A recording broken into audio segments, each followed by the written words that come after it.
that I welcome this kind of examination, because people have got to know whether or not their president is a crook. Well, I'm not a crook.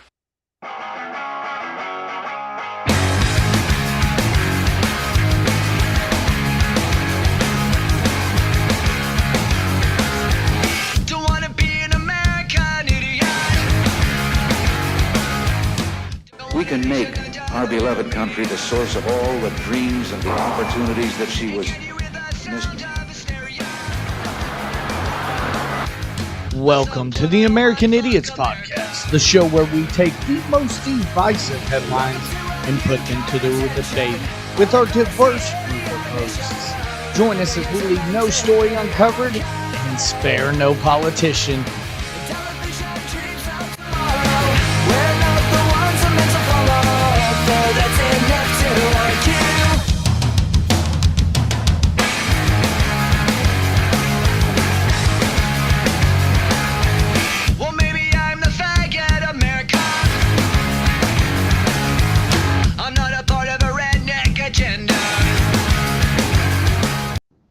Good evening, ladies and gentlemen, and welcome into the American Idiots Podcast. I am Money Mike. Of course, I want to remind you, if you're listening to my wonderful voice on Stitcher, iTunes, any of that without the video, go ahead and throw us a like and or a subscribe, and leave us a 5-star review on iTunes. If you are watching us on Facebook, go ahead and like the page. And share it if you would, please. And then, of course, if you're on YouTube, like the video, subscribe, and hit the notification bell. That way you'll be notified any and every time we update, which, of course, is Mondays at 7:30.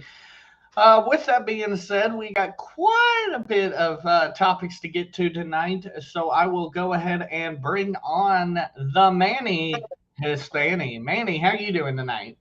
I'm doing good, man.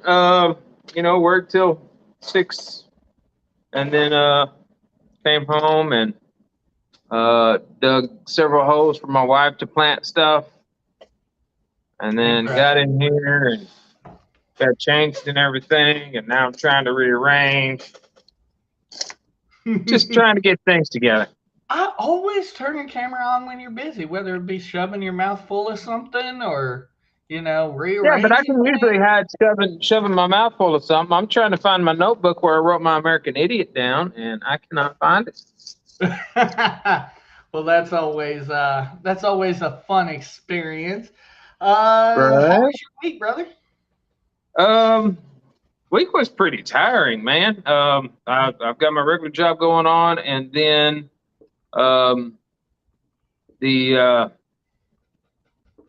there's a house that I'm actually doing electric on.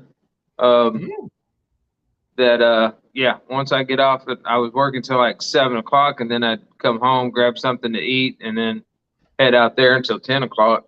So nice. It was 8 to 7 on one job, and then going and doing that on another one. That sounds pretty familiar. At one point, a long time ago, when I was living with Brad. We had a house that we were doing some work on, cleaning it up and stuff. It was a rental house for his boss. And I would get off at 4 and we wouldn't roll back into the house until sometimes 1 o'clock in the morning. So yeah, definitely was some tiring days, to say the least. And I imagine it was even worse for him because he was doing manual labor on top of the work he does at the where he was working. Okay, let's go ahead and hop into things here. So this one was brought to us by Brad. I'm hoping he can get in to speak about this, but there are reports suggesting that WNBA star Brittany Griner could be swapped for a quote-unquote merchant of death. And the video I have here for the story is from Live Now Fox on YouTube. Here we go. Griner was seen in a Russian courtroom today on Friday, and her pretrial detention was extended for a month. Griner, you'll remember, arrested in February at a Moscow airport for allegedly carrying vape cartridges containing oils derived from cannabis and could face up to 10 years in prison if she's convicted. The big news, though, a trade might be on the table. Russia's TASS agency reporting, citing a source, that talks were underway in a prisoner exchange. Griner for a notorious arms dealer, Victor Bout. Bout is in the middle of a 25-year sentence in federal prison after he was convicted of conspiracy to kill Americans relating to the support of a Colombian terrorist organization. This is really quite the development. I want to bring in legal analyst Will Bruzzo. Will, thanks for being with us on this Friday. We're talking about a possible trade for Griner here. Do you think this is a good idea? I don't think it's a good idea. And this is the problem with going to Russia, especially with Vladimir Putin. There is no law in Russia. Vladimir Putin is the law in Russia. Judges, appeals courts, these all come under his power. There is no independent judiciary in Russia. He is the judiciary. So if he wants to use this unfortunate young woman as a political pawn, he can do that. And my understanding is they arrested her for trafficking, but in fact, all she had was vape cartridges that were basically for personal use that may have contained cannabis. So hardly the crime of the century. And as you point out, this other individual was sentenced to 25 years for basically conspiring to kill Americans. So someone who has marijuana for personal use versus someone who's trying to kill Americans, obviously that's not a fair swap. So what do you suspect the conversations are like now with the Biden administration? Because they are seeing a push from supporters of WNBA star Brittany Griner. They want her home. She has a family. So what do you foresee as the future if this trade is a part of it, or is there other ways to get around this? You know, the problem is that, Vladimir Putin is a thug. He is a criminal who happens to head a state. So, I don't believe that they should make this sort of exchange. If, in fact, I don't know if it's actually the case. I haven't seen any independent confirmation that the government's actually considering that. But I don't think it's a fair trade at all. Somebody who has some marijuana versus someone who's trying to kill Americans. So I don't think it's fair, and it would set a very poor precedent. To me, what this says is, we really can't do business with Russia. And going there, you're risking being incarcerated. I think she's looking up to 10 years. So there's a huge risk for people, traveling to that country. Well, let's take a step back, though, because recently Trevor Reed, the former U.S. Marine, being released from Russia due to a swap. How is this situation different than that one?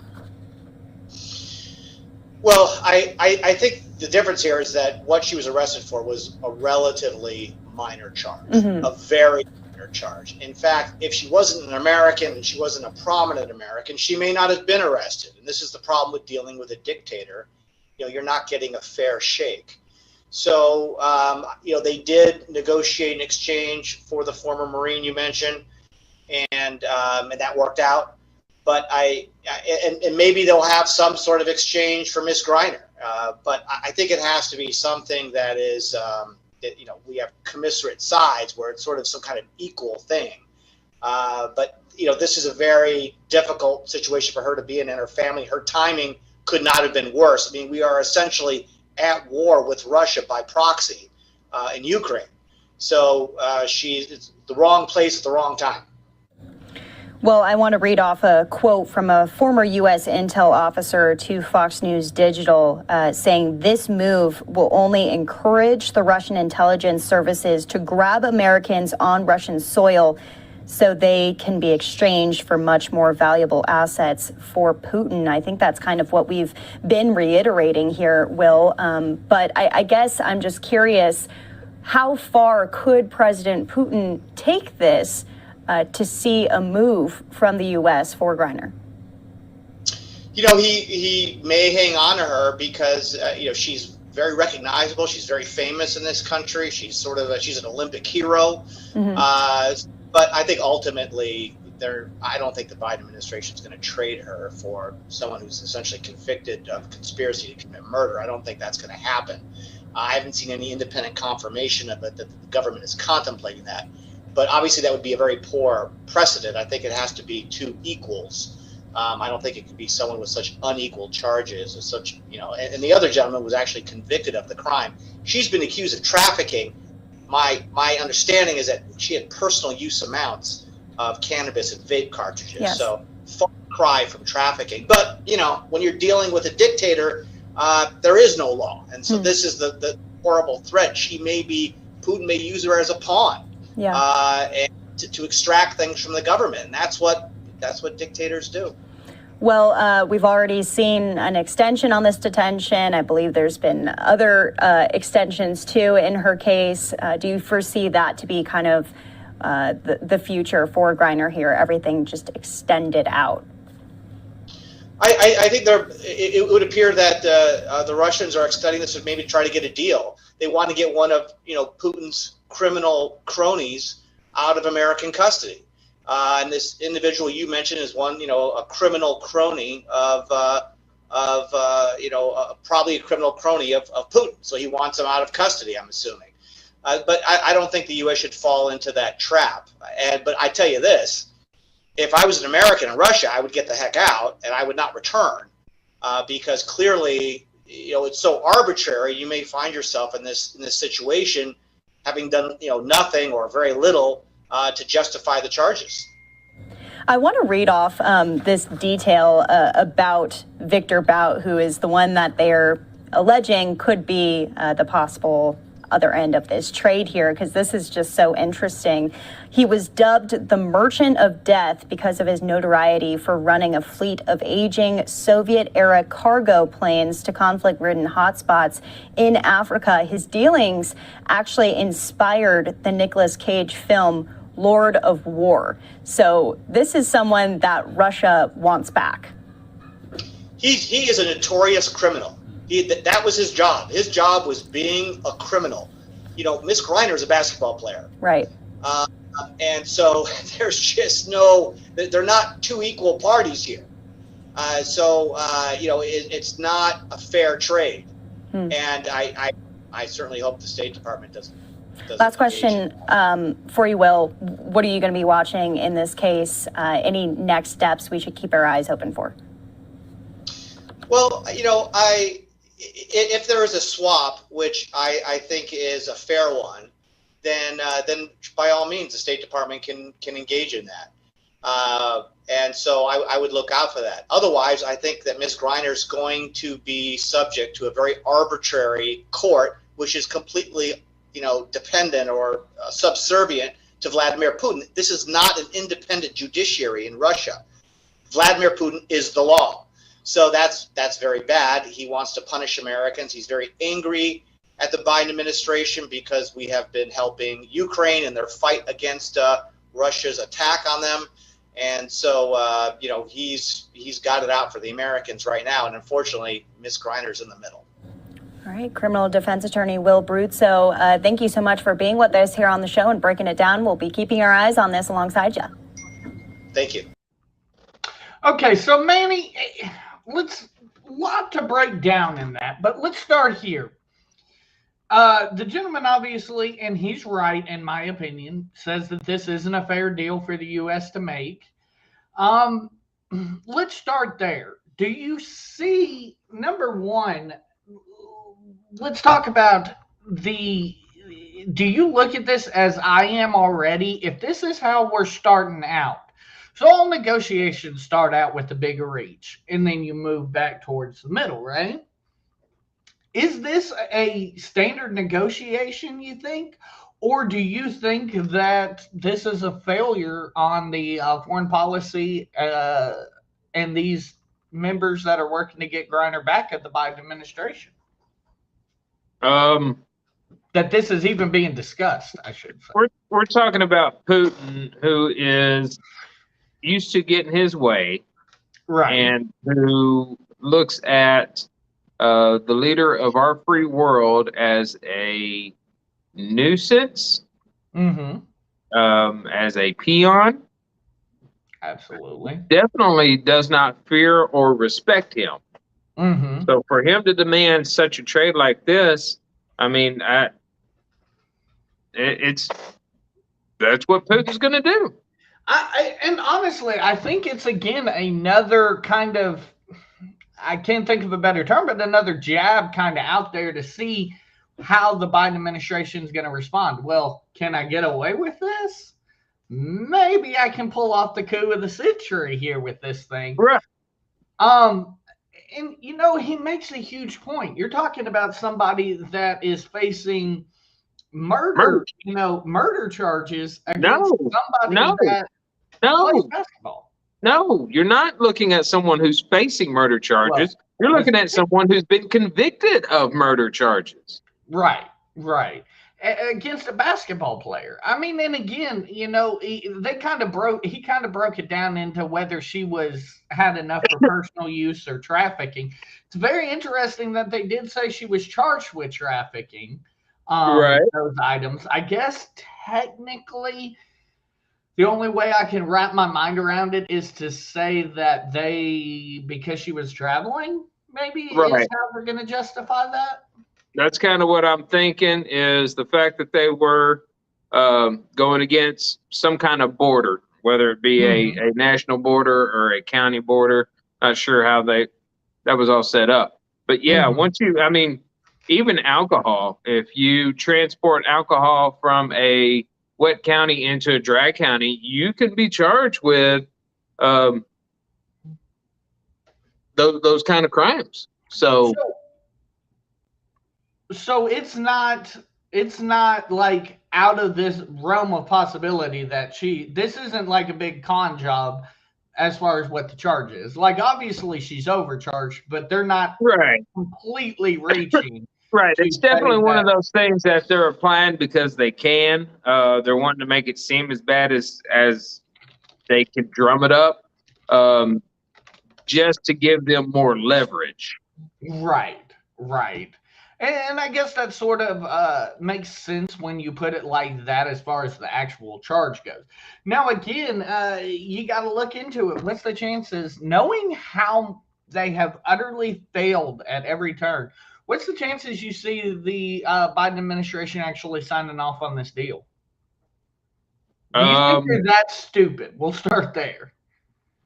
Yes, I think it's stupid to sign that deal and turn over somebody who's been convicted of murdering Americans versus someone who is being charged with trafficking. Trafficking, right. You would think that what is more likely to happen, and I could be wrong on this, but you would think what would be more likely to happen is that you're going to see kind of a drug offense for a drug offense. I mean, I don't know how these things work. That's usually what you would get, like they were saying, a similar offense for a similar offense. I mean, literally, we are freaking reaching here, and I mean, a perfect example. That's going to be Putin. Putin is going to be doing this as long as he can because he's going to test boundaries. And it would not surprise me if these people that are calling for her release to convince Biden to go ahead and just do it. It's an absolutely perfect way Brad just described this in our chat. He's unfortunately a little busy right now, but he said, with the first pick in the criminal draft, the Russian nationals have selected the mercenary of death for Brittany Griner.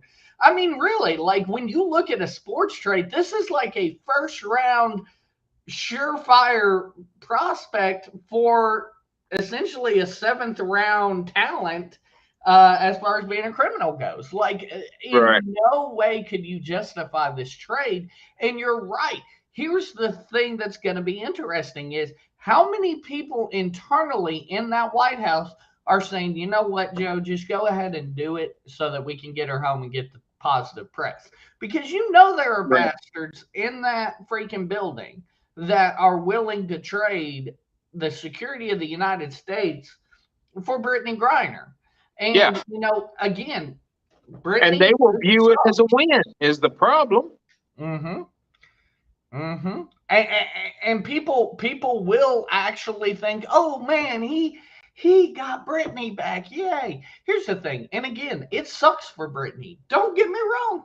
guarantee you that it sucks for Brittany to be, stuck in any sort of jail, let alone a Russian one, where we have a conflict going on with them.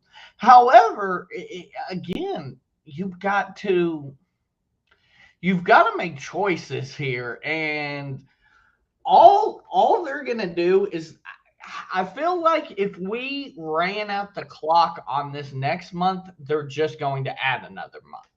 So the best strategic move that Joe could make right now is to counter offer as quickly as possible. Say, no, that's not going to work. But you know what? Here, I'll give you a little something. Make Putin feel like he won. Hell, give him 2 of these drug offenses for Brittany. I don't know if Biden is smart enough to do that. True.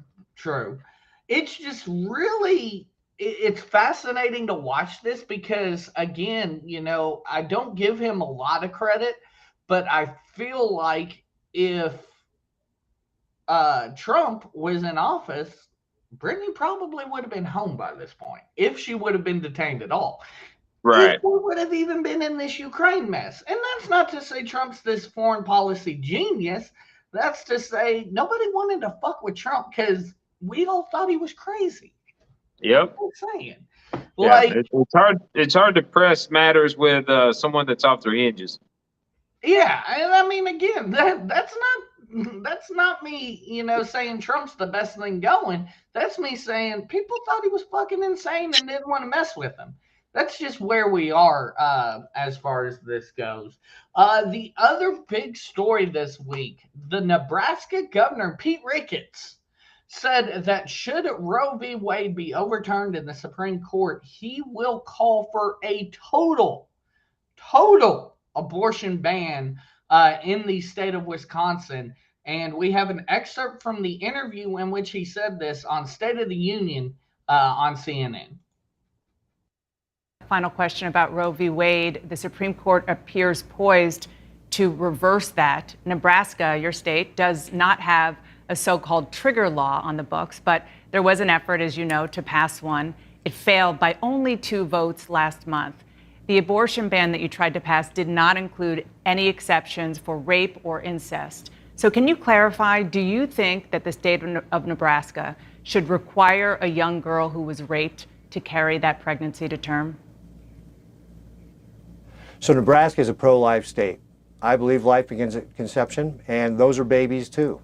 So if Roe versus Wade, which was a horrible constitutional decision, gets overturned by the Supreme Court, which we're hopeful of, here in Nebraska, we're going to take further steps to protect those preborn babies. Including in the case of rape or incest? They're still babies too, yes, they're still babies. So if Roe is overruled and overturned, will you call a special session right away to ban abortion in Nebraska? Well, if we do get that Roe versus Wade overturned, I will work with our Speaker of the Legislature to work on a special session and do more to protect preborn babies. We'll have to wait and see what that decision is before we can take further steps, but that would certainly be my intention. So, Manny, you're a little bit more pro-choice or pro-life than I am, but we both agree, that, we don't agree with certain aspects of Roe v. Wade. Brother, I'm going to need you to explain this to me because that is bullshit, in my opinion. He said they're a pro-life state. I mean, that's the governor they chose. If they don't like that, they can choose a different governor. Bottom line. Very true. Very true. And very if good you're wanting point. my opinion on this, I think that once a victim of rape has found out that they're pregnant, I mean, number one, as soon as they're being seen in a hospital for the atrocious crime, they should be given the morning after pill to try to curb that. Just in case, yes. Right. That's actually a really good thought. Once they have, I mean, that ought to be, one of the first things they do to rape victims. Yeah, that's actually a I really good I point. couldn't tell you. Hold on, trying to get comfortable here. You're Uh, fine. I don't know what protocol is once you go to the hospital after being raped. I don't. But I would think that that morning after pill would be one of the first things that they do. If not, they need to start. Absolutely agree. In the case of someone getting pregnant due to a rape, then it is my opinion that there be counseling done prior to somebody trying to decide whether or not they want to abort a baby. And literally just asking this so that I can try to wrap my head around your talking point there. What are we looking to get out of the counseling? Like, are we looking to explore? What are we trying Looking to to make sure that it is a rational decision do? about a life that doesn't have a choice True. versus an irrational, out of fear, out of anger, out of hurt. I just want it aborted. Right. To make sure that the person making the choice understands what the choice is, instead of it just being off the cuff. Well, something bad happened to me, and I want everything about it erased. So in a lot of cases, Manny, and I feel like this would be justified. A lot of people would say, "Hey, I don't want that constant reminder." Now, of course, again, I want to remind everybody that I think that the law that we have with the heartbeat is perfect. That buys you what, 6 weeks at least? Manny, you've had kids. Right. Okay, so that buys you 6 weeks to make this decision. I think that's plenty of time to make a decision on whether you want a child or not. Right. However, I will say this for the people with the rape and the incest. How do you feel about the reasoning being, hey, I just don't want that constant reminder? I would say that is a justifiable reason, of course, assuming it falls within Right, but that's why I think it needs to be talked about. I think that's why there needs to be counseling involved. Make sure that the choice is based on the actual issue with I don't want that constant reminder, and not just a spur of the moment. I'm just lashing out because I'm hurt. True. Some Another some people would look at that and say, yes, this bad thing happened to me. And not just with pregnancy. I mean, you look at people that have had accidents that arms have been lopped off or legs have been lopped off. They look at something and they say, yes, this bad thing has happened to me, but I'm able to do this in a different way and bring things to others. You may have someone that in the beginning, I just want to be rid of this.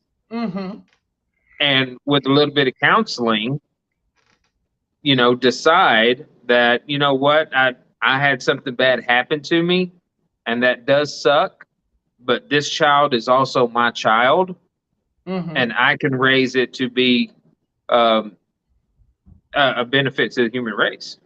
Very true. Very good point. You mentioned also, and this thought occurred to me too. What the hell is wrong with the medical industry in this country too? That honestly, you would think that those counseling sessions would be mandatory aftercare for somebody that went to seek out care after being sexually assaulted as well. Right. I just thought about that. That's traumatic enough that should be like mandatory. You're going to need some assistance to get through this. And Right. again, that may be speaking more on the worry on mental health in this country, which we'll actually get to by the end of the show when we talk about the gentleman who decided to go fucking crazy on a Buffalo grocery store. But yeah, I tell you, you make a good point. I'm not necessarily going to say I agree with you as far as where you are on this, but to tell you the truth, the way he came off when he said that was absolutely disgusting to me. Right. That's why, like Basically, with me, before I'm not blinded. saying that the abortion should be off the table, Right. 100%. You're I'm open saying, to that. at once Absolutely. counseling has been done, and you're sure that they're making a rash decision about the entire situation, if they still feel that the abortion is needed, by all means. And by the way, let's just establish another thing before we move on. I want to establish, and we can talk about again when we get to the pro-choice advocates in Washington. The CNN correspondent there, our anchor, did no favors in spreading bullshit because she said SCOTUS looks like they're definitely going to overturn Roe v. Wade. There's nothing right now that is even going to bring this to their attention, unless I'm mistaken, for them to take up to even think about this. The Supreme Court has to Right. have something put in front of them before they can think Right. about overturning something.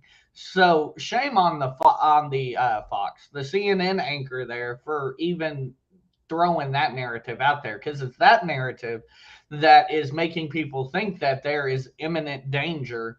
As much as people want to blame, Fox News and places like that for feeding off of people being fearful, the hell CNN just do? They know a bunch of people are worried about Roe v. Wade, and they just Right. fed the fire there a little bit. Okay, so inflation looks and appears to be on the decline, and we have a story here from ABC News on this. Today's report from the government is expected to show that America's 40-year high inflation has already peaked. The big question now, when will prices start dropping? Analysts predict the report will show an inflation rate of 8.1% last month, a decrease from 8.5% in March. But some economists warn core inflation, which excludes food and gas prices, could stay high for months. I want every American to know that I'm taking inflation very seriously. President Biden says fighting inflation is his top domestic priority, but Tuesday suggested things could still get worse. How long do you think it will be until we see prices coming down? I'm not going to predict that. Some say it's going to increase next year, but there's others say by the end of this year you're going to see it come down, by the calendar year.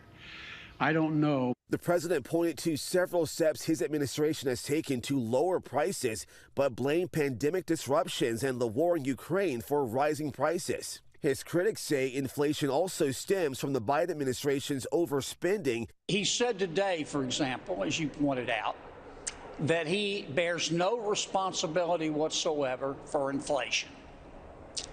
I think most Americans are thinking, right, and Jimmy Hoffa died of natural causes. Also, the stripper really likes you. Meanwhile, inflation is hammering voters ahead of November's midterm elections, like Adele in California, who recently turned to food assistance with grocery prices up 10% in the last year.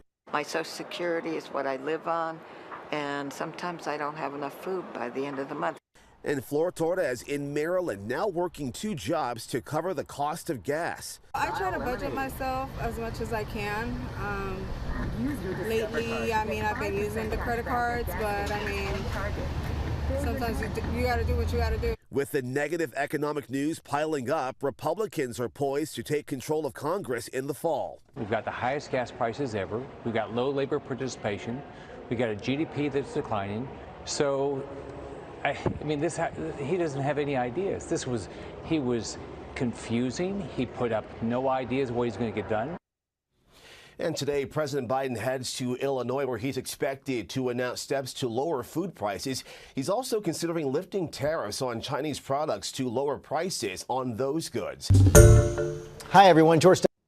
Mind you, those tariffs were put in place for the same reason the Russian tariffs are fucking being put in place, because China is a fucking. Let's start here. The president bears no responsibility for inflation. Ask Jimmy Carter how well that worked out for him. Right. I'm just saying, this is the worst inflation we have seen since the Carter administration, the beginning of the Reagan administration.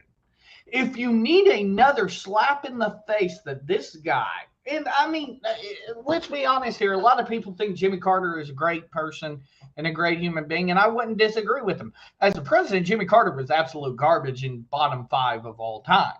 I don't think I'm going to get much disagreement from you on that. What does Biden have to do at this point? We'll get to gas in a second because that's going to be a completely different story. But what does Biden have to do at this point to understand? Like, he's constantly blaming, like they said, Ukraine, COVID. All I'm thinking I can understand where COVID lent. I can understand COVID. I can understand where COVID lent into some of this. But, yeah, the war in the Ukraine, what does that have to do with our prices here? Honestly. I have no idea. You can argue gas. You can argue gas has to do with that all day, every day. Because but you lose that argument once you point out the fact that he shut down the Keystone Pipeline extension. Exactly, which we'll talk about in a second. Because, again, I'm going to hammer it home again. That's the way to fix the gas prices. But anyway, with the actual inflation, literally, all you have to do, stop this crazy ass spending that Democrats just think they think money grows on trees. And you need to reel in all of these programs that they're doing, all of this money that they're giving to other countries, all of this money that they're throwing toward illegal aliens, for lack of a better term. I mean, there is a lot of money that they're just throwing out there for people that this country does not benefit. I would really like to see a study done on, in the past year and a half since he took office, how many social programs he has expanded or created since he took office, because that's going to be very telling. Now, I'm not here to say that Donald Trump, the inflation wouldn't have rose under Trump, assuming he got reelected.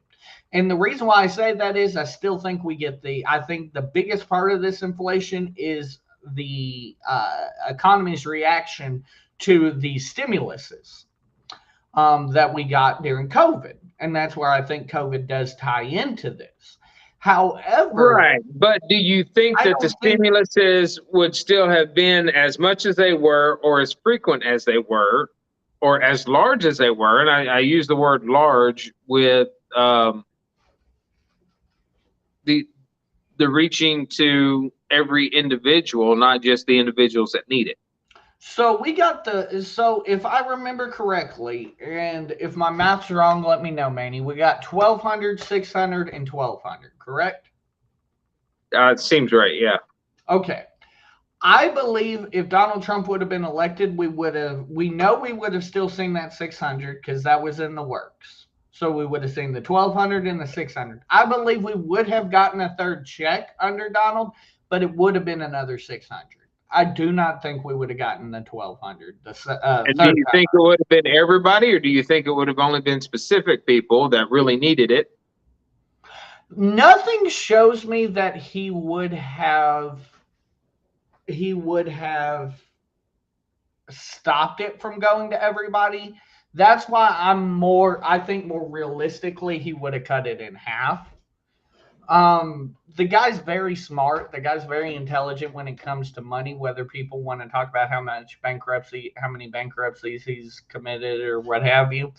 The guy's very intelligent. You don't get to the top of your profession by being a dumbass when it comes to money, especially not. Right.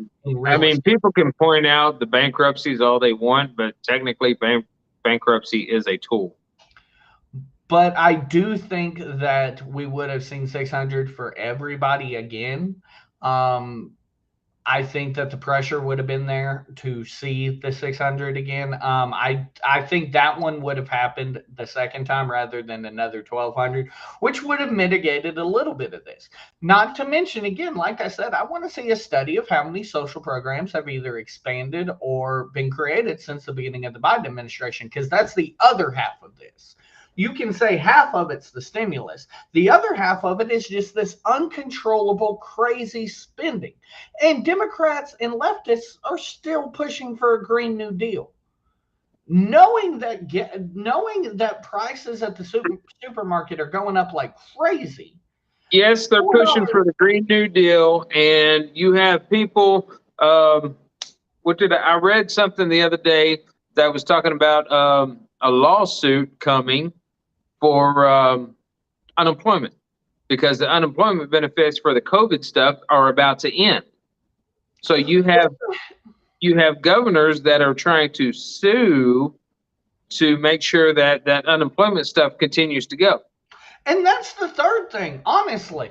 And let's be honest here. I want everybody to look at me and tell me that at $15 an hour, let's be honest, that's almost what I'm making, and I'm not in an entry level position at the place where I work, and I work from home.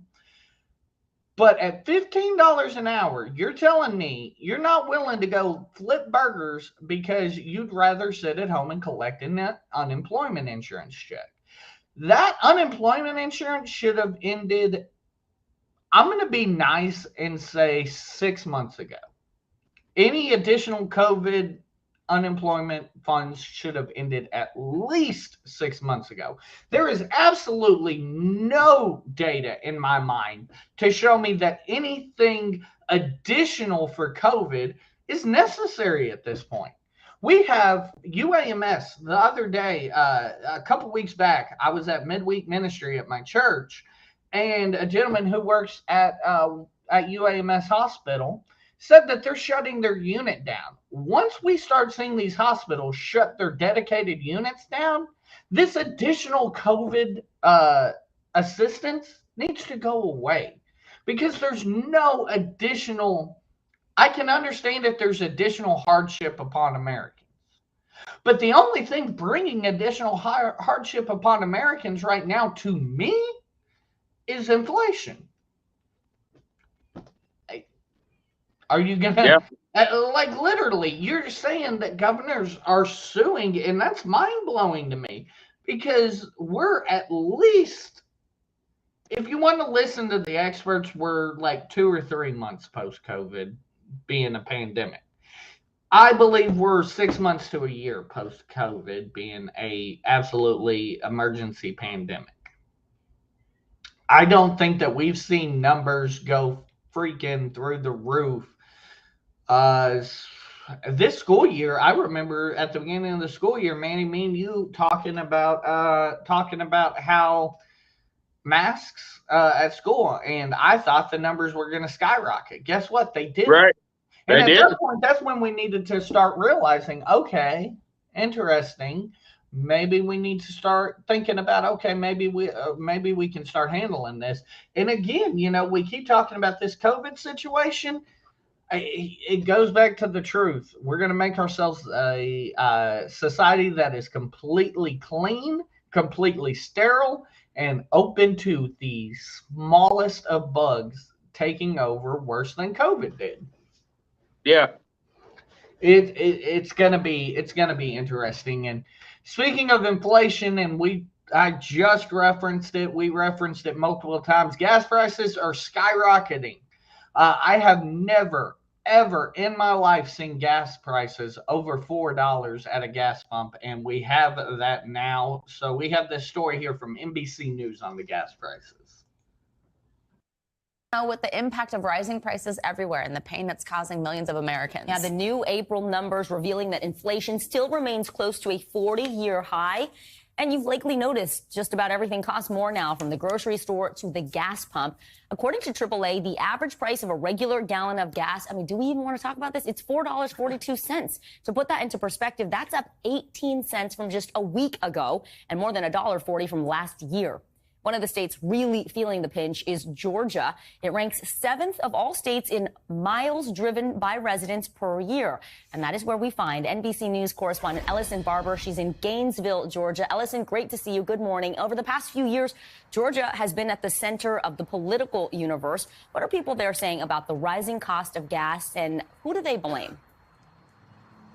Yeah, I mean, they are incredibly frustrated. You talked about it. The national gas average today for the country is $4.42. Here in Georgia, the average this morning, $3.95. We went to 3 different politically significant but politically different counties to try and get a sense of what voters here think about all of this. We went to DeKalb County first. That's a solidly blue county that Democrats focus on to try and get high turnout. Then we went to Gwinnett County. That's a really important swing county these days. Then we came here to Hall County, which is a solidly red county that Republicans need and want high turnout in.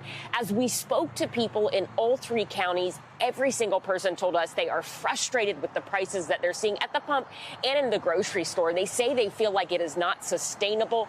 Something needs to change. But when we ask them who or what is to blame, the answer is different. Listen. Well, if the Republicans were in office, we wouldn't have this problem. That's the way I feel. I'm a Republican. Like it's a political issue. I don't think it's Biden's fault. I feel like it's just like because like of Russia and like how they control a lot of the oil and stuff like that. Who do we pick? Who do with political issues? Do you pick this person because even though they got some great issues, but they're not wanting to deal with, the major issue of gas right now? Or do you pick the person that's going to deal with the gas issue, but then you don't like the rest of his issue?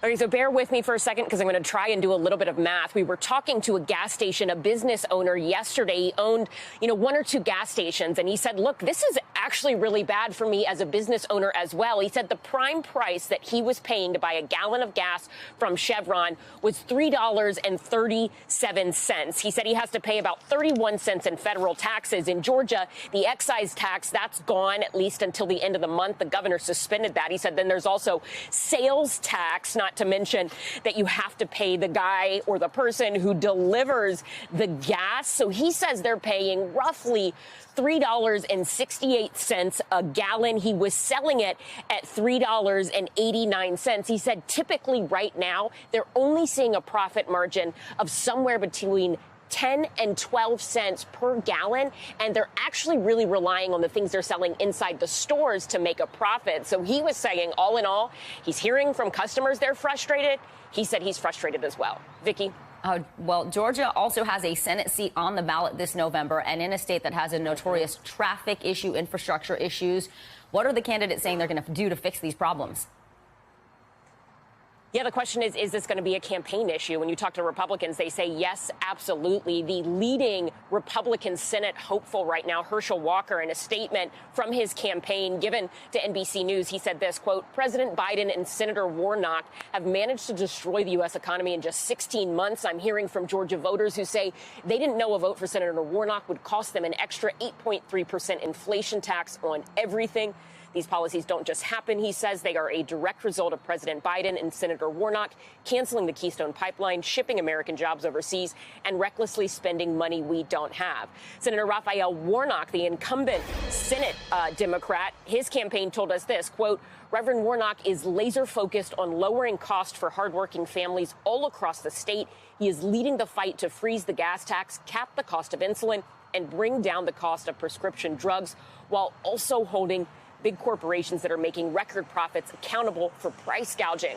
I was talking to a source with Herschel Walker's campaign, and they told us they believe for Republicans heading into the general election, which right now it looks like the candidate will most likely be Herschel Walker based on the polls, they say they feel like gas prices are the main issue in Georgia and something they will focus heavily on in a general election. Thanks for watching. Bring Herschel Walker on, baby. Herschel Walker is about to whoop this dude's ass. Yes. There's a lot there. So because you brought up Herschel and the statements of the candidates, we'll start there. What does the price of insulin, which I understand it's ridiculous too, but what does that have to do with the issue of the gas prices? One does not commingle with the other. Right. What the fuck are you smoking? Like, it's The one like thing I want to other- point out is, and I guess I just take it for granted that I know, that has always been the case with service stations. They barely make anything off of the gas. Oh, you're talking about the math she did? Really? Okay. Yeah, that's one of my exes had a father that owned a service station. Mm-hmm. And yeah, the profit was not made in the gas. The profit was made in everything else that was sold at the gas station.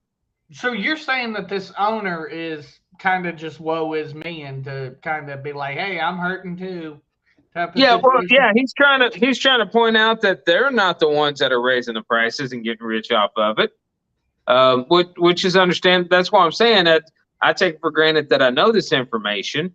I never would have thought that people were thinking, oh, it's the gas company or the Chevron is the one that's really charging them, or Big Red down the street is the one that's getting rich off this stuff, because that's not the case. Big Red down the street is getting rich off the donuts that you buy every morning, your cup of coffee that you buy every freaking morning. Well, and it's interesting because who is, I found it interesting that he referred to himself as Reverend Warnock, but Senator Warnock said that, he's going to go after the people that are gouging prices. Who is he going to go after?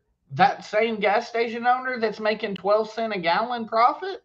No, because they're not gouging prices. That's where they brought up the whole insulin stuff, Right. Go for it. Go after Big Pharma. Yeah, absolutely go after Big Pharma. I don't think you're going to win that, but I can hope. I can hope. It would be nice. And Herschel, he made a very good point, and they interviewed 3 people, and you could tell which counties all 3 belong to. The third gentleman, I think, speaks for a majority of Americans, saying, hey, you can vote for this guy who is going to fight gas prices, or you can vote for this guy who you agree with his issues, agree with him on the issues. Either way, you're going to catch something bad. I think a majority of Americans are there. However, I want to address what the second gentleman said. He said, well, no, it's not Joe's fault. It's the war over in Ukraine and all of that. Well, yes, you're right, but it's Joe's fault that we are so dependent upon that foreign oil that we have to raise prices. Right, because just a president ago, we were in the process of opening up a pipeline to make us less dependent on foreign oil. Exactly. We should not have any piece of our economy, except for maybe electronics, because let's be honest, nobody buys American electronics unless they want garbage.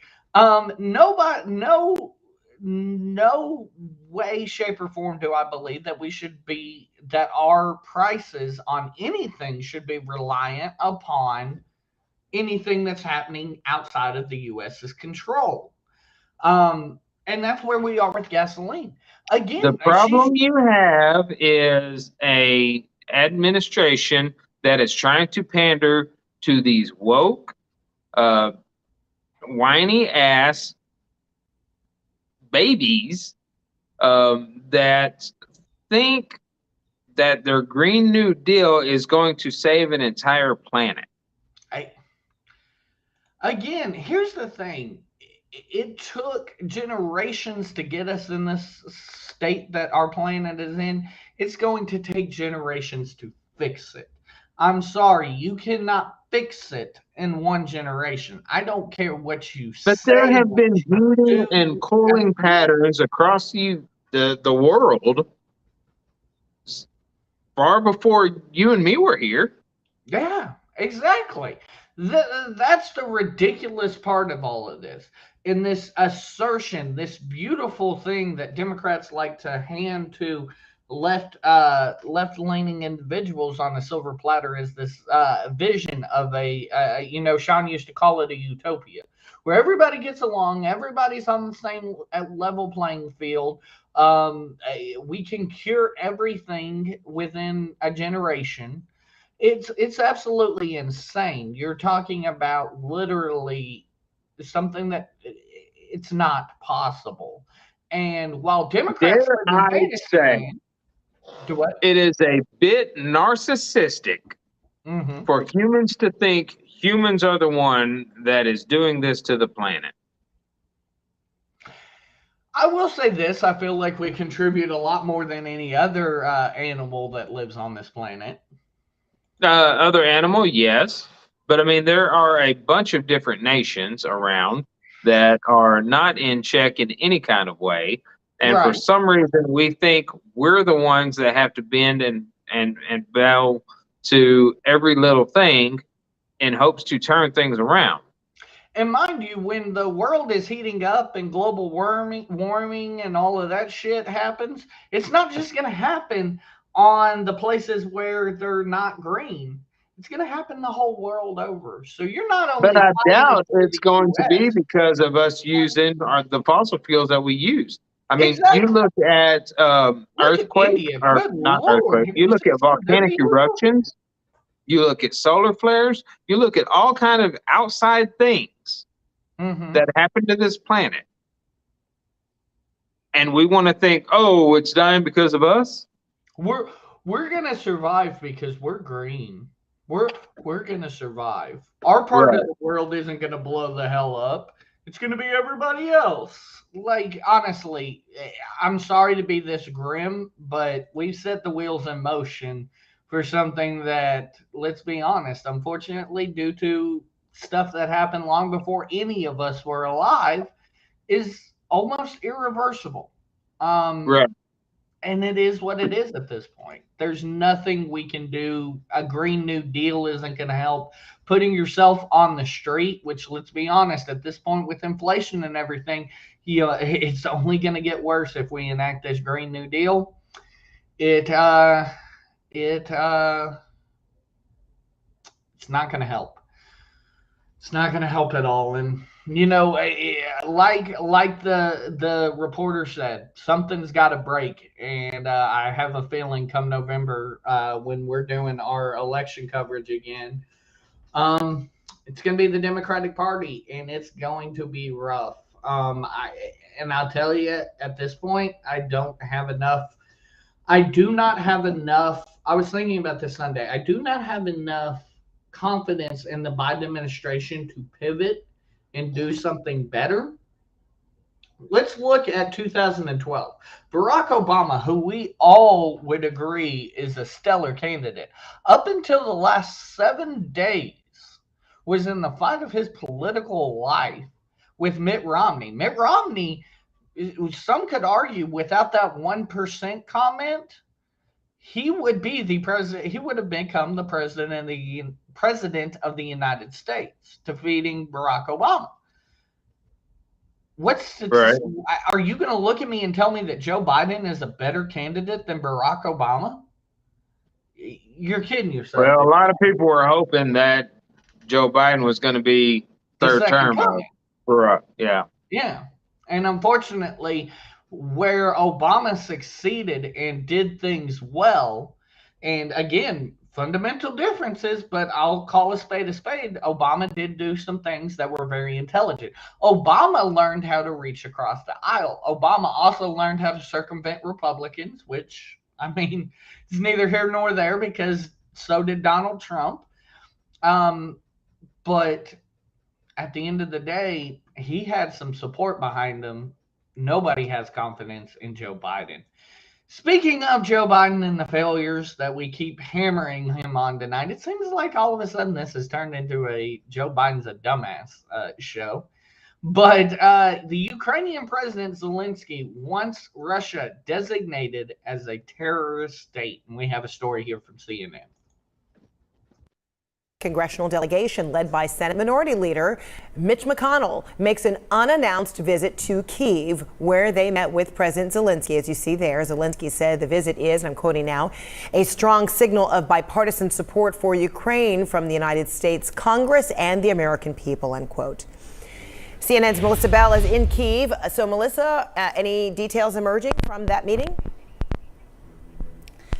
Well, we don't know exactly when this congressional visit happened, Frederica, just that the video has just been made available where you see, as you said, the Senate Minority Leader Mitch McConnell leading that Republican congressional delegation to meet with President Zelensky, a visit that he posted to Telegram he particularly appreciated in the context of that $40 billion aid package currently being held up in the Senate by Senator Rand Paul.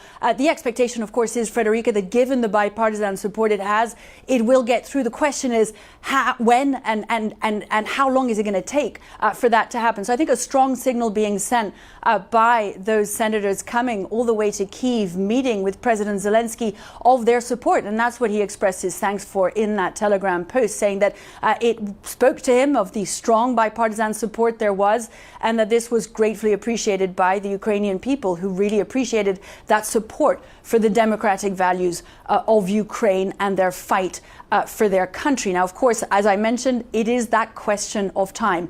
This is a $40 billion aid package that Ukraine desperately needs for its fight on the front line, but also for humanitarian reasons. And the time is what's running out here in Ukraine. That's very much the sense of what Ukrainians are wanting to tell us, and the Ukrainian officials have been telling us these last few days, both on the battlefront and for the civilians that are still looking to get more help. Okay, now I get to, apparently they didn't talk about the terrorist state thing, but now I get to laugh at how it looks like Zelensky's coming off straight off the fucking battlefield. Meanwhile, Mitch McConnell sitting there like in his fucking suit and shit. Like, I would have laughed my ass off if Zelensky's like, here's a, you want to help? Here's a fucking gun, dude. Like, that shit would have been hilarious. But no, let's start off with the Republican congressional leadership making a surprise visit to Ukraine. We talked about last week how Jill Biden decided to make a surprise visit on Mother's Day to go over there and kind of do the photo op thing. I feel like this is different. I feel like this was specifically to talk with Vladimir Zelensky and talk about the aid package. I feel like this served a purpose. What about you, Manny? You think it's the same thing? It was just a photo op, or do you think this actually served a purpose? There may have been some purpose there, and even Jill Biden, there was some purpose there. But for the most part, I think it's just a photo op. Okay. They're saying, "Hey, look, we're helping," without actually helping. Without actually doing anything. And I mean, she did point out one of the senators that's holding up this aid bill is a Republican, which, maybe they're over there to say, hey, it's that motherfucker, not us. Sorry. One of those things, but, throw him under the bus. But it's definitely interesting to see that now these individuals that are high up in the leadership of both parties are making moves to go over to Ukraine. Let's move on to President Zelensky wanting Russia designated as a terrorist state. I will say this. I completely agree. What's the difference between Vladimir Putin and Osama bin Laden? Right. You also have to look at the fact that they have already mentioned the war crimes that Putin has done. Why would they not categorize it as a terrorist state? And last time I checked, unless I just don't know what I'm talking about and there was a end to it, we're supposedly still in a war on terrorism. Just saying. Right. And that's probably a lot to do with Zelensky. Zelensky knows what buttons to press. He's a smart individual, and using the term terrorist, he knows he's going to get a bunch of right-wing support. I'll go further. It's a form of clickbait. I think probably the better comparison is Saddam Hussein to Putin rather than bin Laden. But I will say this, I know I'm going to probably get a lot of flack for this, but when you actually look at it, what's the difference between what Russia has done and 9/11? It's more sustained. It's actually, if you want to look at pure casualty, it's probably worse. And I mean, again, I'm probably going to catch a lot of flack for that. But it really is. And, you know, we hunted Osama bin Laden to the ends of the earth for that. It's getting to the point where it's clear Russia is not on our side. Russia is playing games, and Russia needs to be dealt with swiftly. And unfortunately, it appears this administration doesn't want to do that. Well, this administration has problems doing anything swiftly. True. This administration has the freaking attention span of a goldfish. We're talking about domestic gas prices are the biggest issue facing us domestically. Like, Joe, I'm gonna need you to just go sit down and eat a cheeseburger. But yeah, it sounds like we're kind of in agreement on this. A terrorist state, like, he meets all the, if there's a checklist, Vladimir Putin is number one on the checklist as far as terrorists. Yeah. Right. He's directing he's committing war crimes every day, atrocities every day across the country of Ukraine. He's violated a sovereign nation. It's just unacceptable what he's doing, and hopefully one day Washington will wake up and actually do something about it. Right. Speaking of doing something about it, there's a lot of things while Ukraine is worried about, fighting for their survival of their country. We have a bunch of pro-choice advocates descending upon Washington, stating that they will become ungovernable should Roe v. Wade be overturned. And we have a story from CBS News, and I actually have a comparison to make that's probably going to land me in some hot water. With demonstrations in cities across the United States Saturday in support of abortion rights. In Washington, organizers of the Bands Off Our Bodies rally marched from the Washington Monument to the Supreme Court. Several members of Congress were there, including California Congresswoman Barbara Lee. Now, we all know that this is a crisis moment. The radical Supreme Court justices and right-wing extremists are making it clear that they won't stop until a nationwide ban is enacted. But we are here to say loudly and clearly, keep these bans off our body. The rallies are in response to a leaked Supreme Court draft opinion that showed the justices are likely to overturn Roe v. Wade. Earlier, I spoke with CBS News Homeland Security and Justice reporter Nicole Skanga. She was at the Bands Off Our Bodies march in Washington. Nicole, you've been on the ground covering the rally in Washington. Tell us about the mood of the crowd and what attendees have been telling you. Yeah, Lana, Planned Parenthood, Women's March, and other abortions rights activists have descended on the Washington Mall now. They are protesting bans off our bodies at this march today. It has been 11 days since that leaked Supreme Court draft opinion was first reported by Politico, and in the days after that leaked draft opinion got out, this whole movement really took shape, Lana.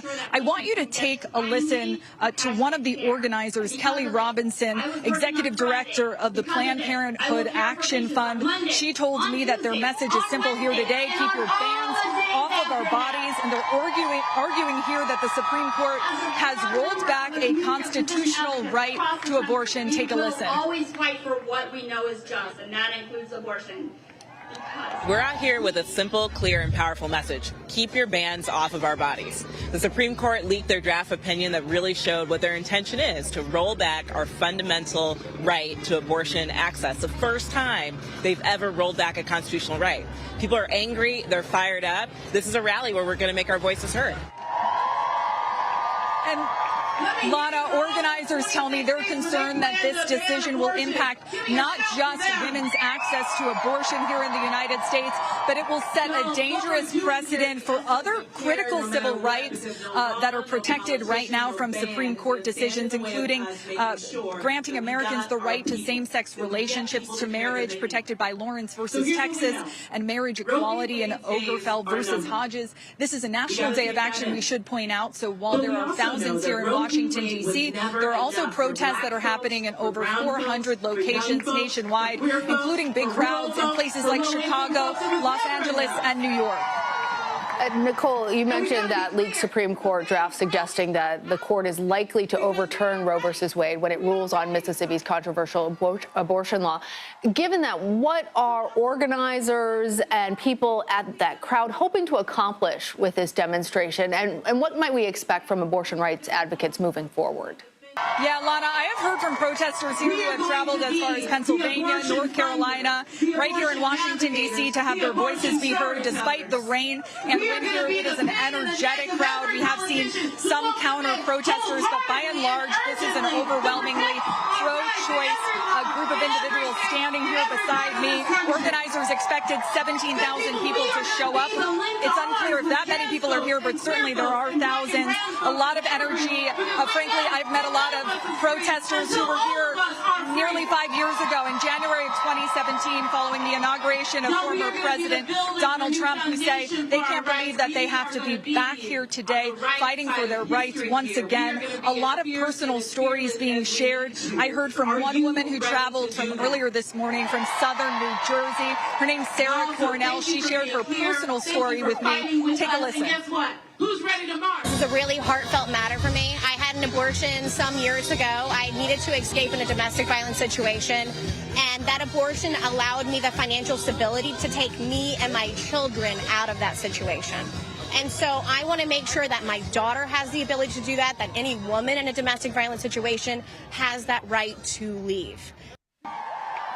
And Lana, Sarah told me she is here not only for herself, but for her daughters. She wants them to be able to have a safe and legal abortion in the future.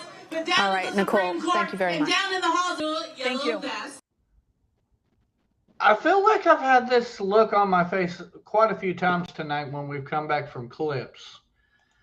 Let's start with that woman from New Jersey, and my heart aches for going through a domestic violence situation. My question, help me understand how getting an abortion made you more financially stable to leave somebody.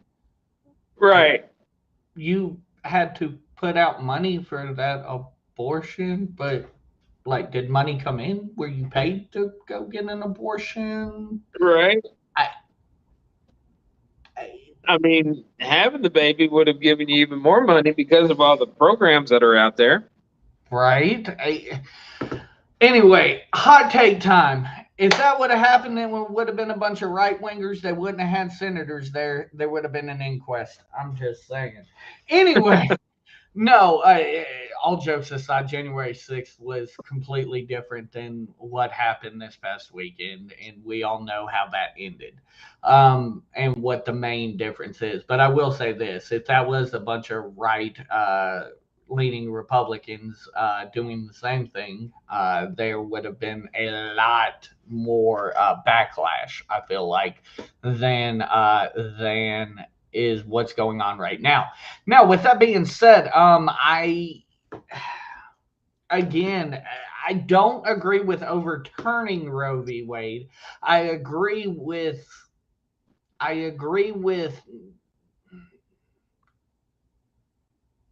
what's the word I'm looking for? Amending Roe v. Wade to say, okay, yeah, we're going to protect your, you do absolutely have the right to an abortion.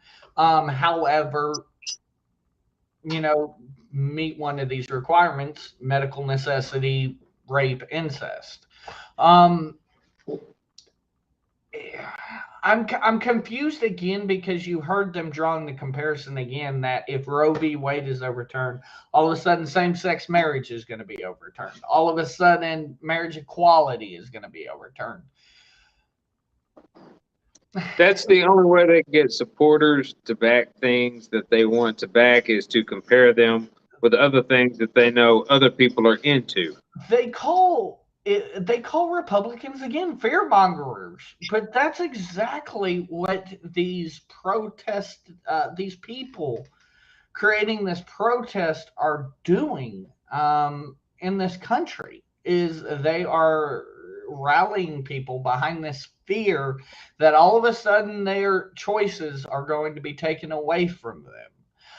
The only choice we're saying that, or that I believe should be taken away from you is if you fucking decide, hey, I laid down, but I don't want this baby. Fuck this baby. That's the only time I think that, your choice should be taken away from you. And to be honest, I'm going to go a step further because people probably already hate me for this. And I'm for just saying that part. And I'm going to say this. You should probably be psychiatrically evaluated and possibly sterilized. If you have a problem being a parent, let's take care of that for you. That's extreme, and I know I'm probably going to get some hate for it, but that's where I am, Manny. Like, at this point, we're fear-mongering, we're making all of these comparisons. I don't even know what I can say about this anymore. Like, their call to action, I felt, was very funny. Keep your bands off our body, but they're not taking into account the body of someone who has no say. Yeah. No. And, I've thought about this multiple times when they say things like that. And I'm like, okay, so is that thing that's growing inside of you an invader, a vicious invader? And shame on them for, living? Shame on them for some of them look at it that way. Yeah, seeing the potential consequence of your decisions to have sexual relations.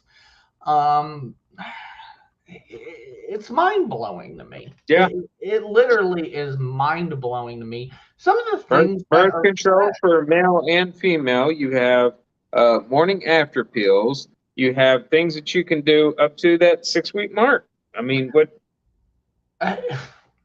is taking so long? Roe V Wade is apparently also, I've seen that Roe V Wade takes away access to women getting health care, like pap smears and things like that to make sure that they're okay. It takes away all sorts of things. Roe v. Wade isn't just about abortion, apparently. Right. Who knew? Anyway, with that being said, it's getting mind numbing at this point, and I can't say anything more about it. So let's move on to the next topic. The Buffalo gunman that decided to go fucking insane and shoot up a grocery store over the weekend we are learning has previously threatened to do so in high school. Shocking, right? We have a story here from CNN. Our coverage of the breaking news out of Western New York continues this hour. Police say an 18-year-old man dressed in tactical gear and protective armor opened fire at a grocery store in Buffalo just hours ago, killing 10 people and wounding 3 others. Police say most of the victims were African American and the gunman is white. The suspect, Peyton Gendron, has just appeared in court and was arraigned on charges related to the shooting. We should note that is going to be the only time we name him tonight. Our Athena Jones is tracking the story, joins us now. Athena, we just heard some very passionate remarks there from New York Governor Kathy Hochul, who blasted social media for giving hate a platform. What else did we hear? Hi, Pamela. That's right. And Kathy Hochul is a native of Buffalo. She was born in Buffalo. She started out her remarks talking about how she knows this community, how she spent time in this community. And she talked, or she showed and said that she was angry by the events of today, as anyone would be with this senseless killing. She said, she's angry. She's seeing guns causing mayhem in places like Brooklyn, when we saw the shooting on the subway in Brooklyn in recent weeks, and now here on the streets of Buffalo. She mentioned some sort of gun legislation package to be discussed in Albany to address the issue of guns. And she also, interestingly, told us a little bit more about the weapon that this suspect was carrying, saying that her understanding was that it was a legally obtained weapon that was modified in such a way that made it illegal. The modification was illegal, and that it was modified with magazines available in Pennsylvania. And of course, when you hear folks like Kathy Hochul, the mayor of New York here in New York City, Eric Adams, they talk a lot about the iron pipeline, guns and gun parts moving from states where there are looser rules to places like New York where there are tougher rules. But clear from both the governor and the other officials we heard speaking that this is being, she called this suspect basically a terrorist, and said, called him a white supremacist who engaged in an act of terrorism, and he will be prosecuted as such, describing this suspect, or describing this incident as a military-style execution. Why are they describing it that way? This suspect was heavily armed, full tactical gear, had on a helmet. This suspect had a camera. He was live streaming the shooting as it occurred. In fact, CNN has viewed some of that video, and you could see from the point of view of the suspect with the camera, I don't know where it was mounted on him, but driving into the parking lot, getting out of the car. He already shoots several people in the parking lot. I believe it was 4 people, enters this store, eventually engages with a security guard who was a retired Buffalo police officer. That security guard tries to stop the suspect by shooting at him, but because the suspect was so heavily armed, that bullet didn't cause any harm. The suspect shoots the security guard, kills him. This is someone who a lot of the folks on scene know.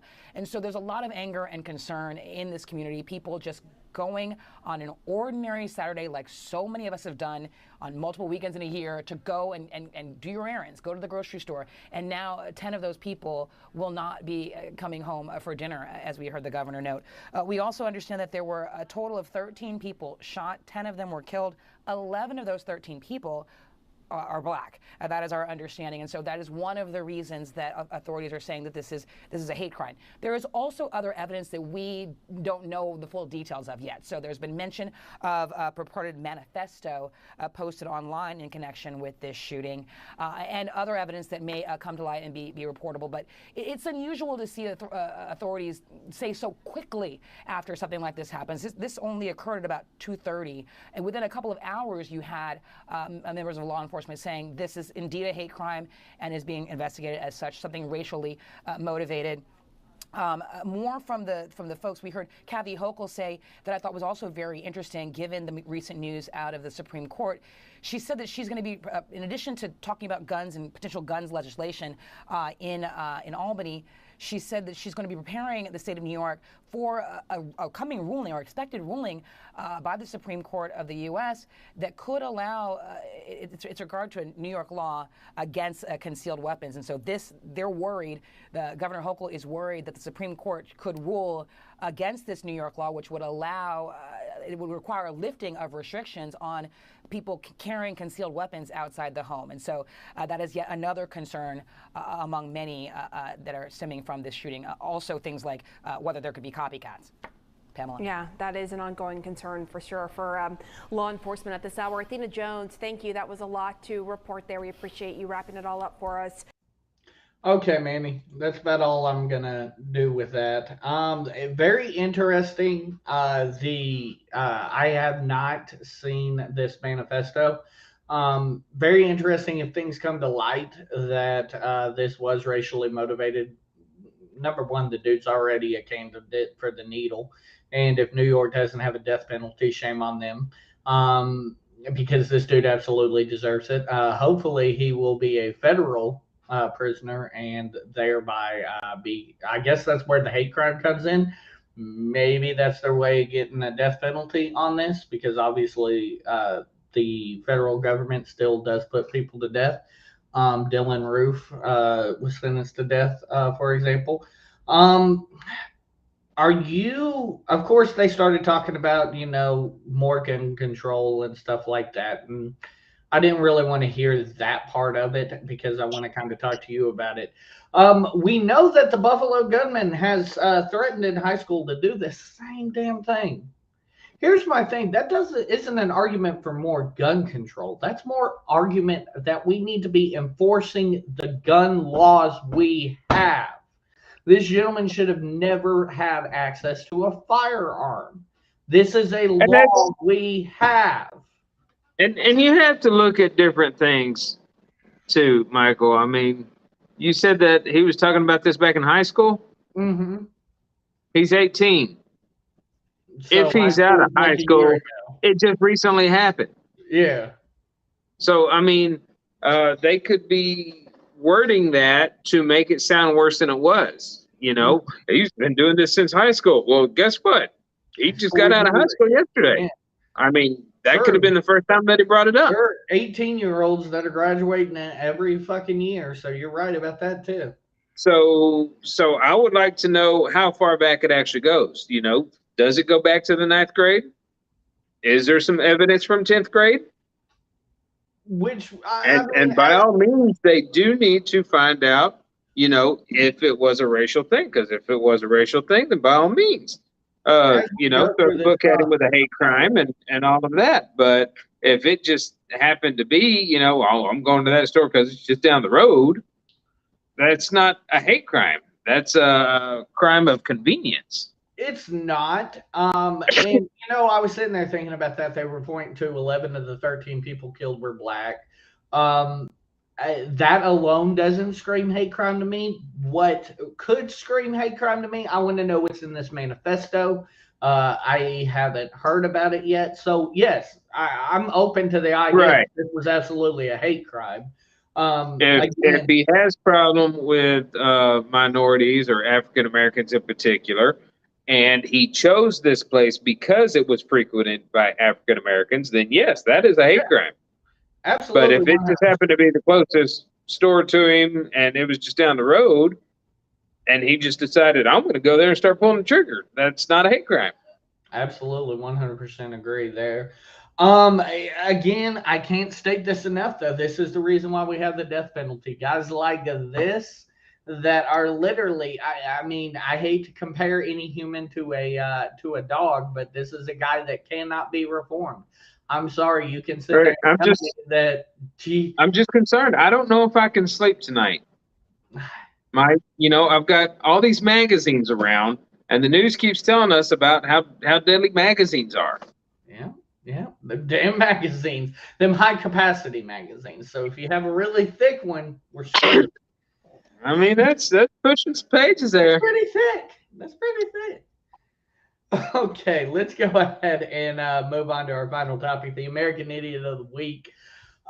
This week, I am going to go with, you know, the hypocritical Democratic Party, telling everybody that'll listen that the Republicans are the party of fear-mongering, when absolutely that's all they've been doing this week is fear-mongering. I assume that the rhetoric is going to be stepped up as we go. If you don't vote for us, you're going to lose everything that we've worked so hard for. Which, I mean, let's be honest, over the past year and a half, absolutely nothing has been accomplished. But still. Right. I mean, it's been lost anyways. Yeah, exactly. Okay, Manny, make me laugh. Well, I don't know that it's going to be a laughing matter, but I mean, in all honesty, and I was trying to find names. I couldn't find names of individuals or groups. But it's these people that are suing the U.S. government. This is back on Reuters. The U.S. government has been sued with 2 proposed class actions seeking to hold it responsible for paying unemployment benefits under the last year's COVID-19 relief law to residents and states that endured the benefit early. I mentioned governors were suing, but I think people are suing governors. Oh. So I may have misworded that. But they're saying 25 Republican-controlled states, including Texas, Georgia, and Iowa, cut off some form of COVID relief benefits before they were set to end under the CARES Act in September. 20 of those states cut off PUA, which is pandemic unemployment assistance, according to the lawsuits. So you have individuals that are suing their governments for all of this, and it's retarded. You know, go get a job. It is, but devil's advocate in all of this. I thought that they were suing. I was under the impression that they were suing for the benefits, like, to be still continuing right now. I didn't realize that they were complaining that they cut them off early.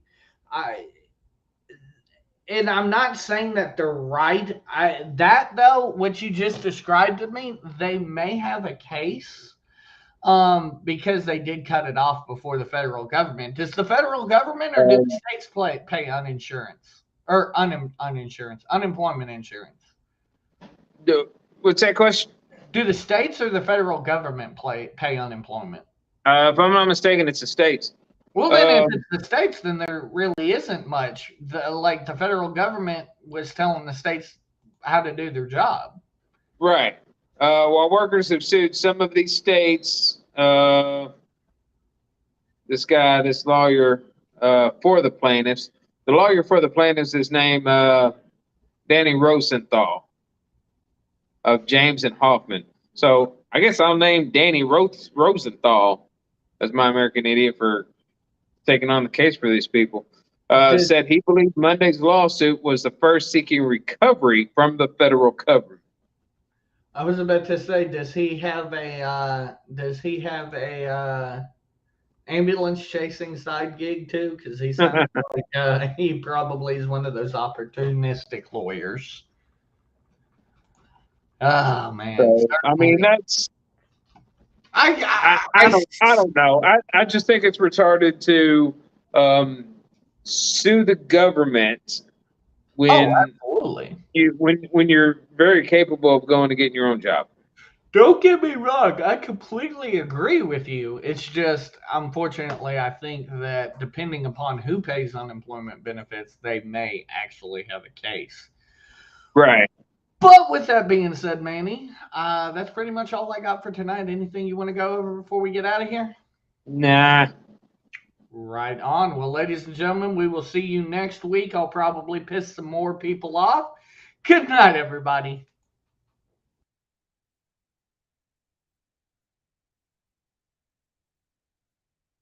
That I welcome